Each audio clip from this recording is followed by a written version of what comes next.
বিশ্বের সবচাইতে বেশি বিস্কুট খাওয়া হয় বাংলাদেশ, ভারত এবং চীনে।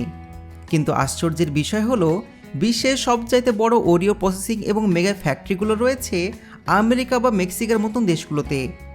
সাধারণভাবে আমরা ওরিওকে শুধুমাত্র দুধ বা চায়ে ডুবিয়ে ক্রিম চেটে খেয়ে থাকি। এর বাইরে বিস্কুটের কারখানার ভেতরে তেমন কোনো বিশাল কর্মযজ্ঞ আমাদের চোখে পড়ে না। কিন্তু মন্ডেলেজ কোম্পানি এই সাধারণ ময়দা আর কোকোয়াকে কাজে লাগিয়ে প্রতি বছর বিলিয়ন ডলার আয় করছে।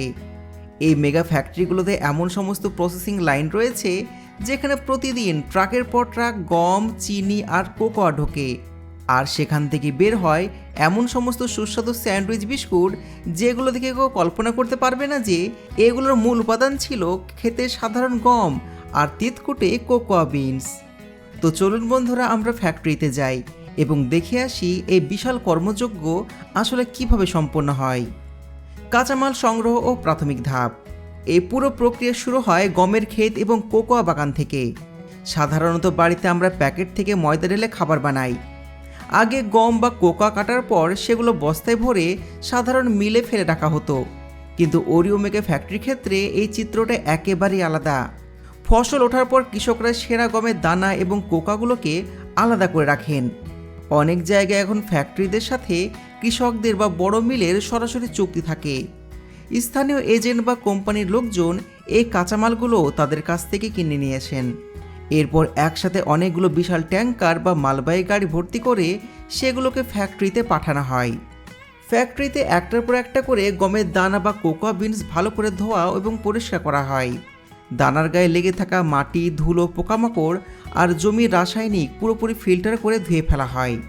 ধোয়া শেষ হলেই কনভেয়ার বেল্টের ওপর দিয়ে দানাগুলো ধীরে ধীরে সামনে এগোতে থাকে। এরপর শুরু হয় বাছাইয়ের কাজ। সমস্ত দানা কিন্তু একই রকম হয় না। কিছু দানা বড়, পুষ্ট আর একদম নিখুঁত থাকে। এগুলোকে বলা হয় এ গ্রেড, যা থেকে ওরিওর আসল কালো ডার্ক কোকোয়া আর ময়দা তৈরি হয়। আবার কিছু দানা একটু ছোট হয়, পুরাতন বা সামান্য ভাঙা। এগুলো হলো বি গ্রেড। ফ্যাক্টরি ওয়ার্কাররা আর আধুনিক সেন্সার মেশিন একসাথে কাজ করে দানাগুলোকে আলাদা লাইন বা সাইলোতে ভাগ করে দেয়। তখন বাইরে থেকে দেখলে বোঝার উপায় নেই যে এই সাধারণ দানাগুলো আসলে কতটা সুস্বাদু বিস্কুটে পরিণত হবে। এ পর্যায়ে উপাদানগুলো দুই দিকে চলে যায়। ফ্যাক্টরি একপাশে ময়দা, চিনি ও কোকো পাউডারগুলো নির্দিষ্ট মাপে মেশানো হয়। এই কাজ সাধারণত ভারী ইন্ডাস্ট্রিয়াল মিক্সিং মেশিন দিয়ে করা হয়, কারণ প্রতিদিন হাজার হাজার কেজি পাউডার প্রসেস করতে হয়। মিক্সিং ইউনিটে আসার পর শুরু হয় আসল পরিবর্তন। বড় বড় স্পাইরাল মিক্সার মেশিনে এই পাউডার দেয়া হয় এবং সাথে নির্দিষ্ট পরিমাণ জল, তেল মেশানো হয়। মেশিন ঘুরতে ঘুরতে উপাদানগুলোকে ভেঙে একসময় ঘন কালো রঙের আঠালো পেস্টে বা ডোতে পরিণত করে। এই পেস্ট কিন্তু সরাসরি ব্যবহার করা যায় না। প্রথমে এগুলোকে কিছুটা বিশ্রামে রাখা হয় এবং রোলগুলো চ্যাপ্টা করা হয় যাতে পেস্ট আরও মসৃণ হয়ে যায়, কারণ এই ডো দিয়ে তৈরি করা হয় বিশেষ কাঁচা বিস্কুট বা কুকিজ। এরপরে ঘন কালো ডো ঢুকে যায় বিস্কুট ফার্মিং বা মোল্ডিং ইউনিটে। ডোকে বিশেষ রোটারি ছাঁচের ভেতর ঢুকিয়ে উচ্চ চাপ দেওয়া হয়। এই চাপের কারণে ডোয়ের ভেতরে ফাইবার একে অপরের সাথে শক্তভাবে আটকে গিয়ে ওরিওর সেই বিখ্যাত ডিজাইন তৈরি হয়ে যায়। এইভাবেই তৈরি হয় ওরিওর কাঁচা বিস্কুট। এগুলো তখনও নরম অবস্থায় থাকে, খুব শক্তও না, আবার পুরোপুরি গুঁড়োও নয়। তাই পরের ধাপে এগুলো পাঠানো হয় বিশাল টানেল ওভেনে। সেখানে নির্দিষ্ট তাপমাত্রায় ধীরে ধীরে বিস্কুটগুলো বেক করা হয়। এখন প্রশ্ন আসে, এই বেক করা কালো বিস্কুট দিয়ে আসলে কি করা হয়? এই কালো বিস্কুট মূলত কাঁচামাল বা সেল হিসাবে ব্যবহার করা হয়। অনেক সময় এই বিস্কুটগুলো গুঁড়ো করে নতুন কাসাম্বার বানানো হয়। তখন আর আস্ত বিস্কুটের দরকার হয় না। এই গুঁড়োগুলো দিয়ে বিভিন্ন আইসক্রিম, কেক বা মিল্কশেক তৈরি করা হয়। আবার কিছু বেকারি শিল্পেও এর ব্যাপক ব্যবহার আছে। ফ্যাক্টরির অন্যদিকে বাছাই করা চিনি ও ভ্যানিলা দিয়ে সাদা ক্রিম তৈরি করা হয়।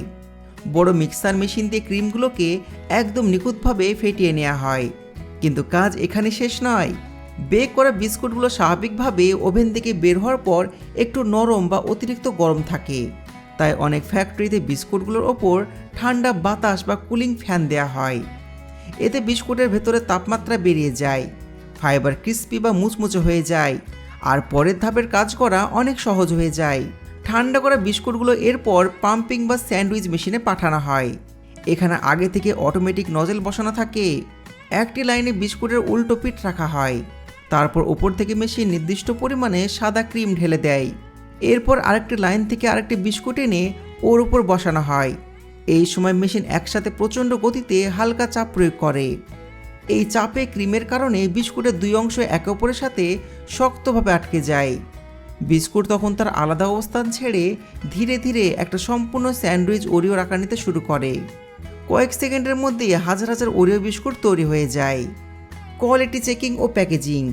এরপরে কোয়ালিটি চেকিং টিম প্রতিটি বিস্কুট বেল্টের ওপর পরীক্ষা করে, কোথাও ভাঙা আছে কি না, ক্রিমের পরিমাণ ঠিক আছে কি না, লোগো বা কিনারা ঠিকঠাক হয়েছে কি না, সমস্ত কিছু দেখা হয়।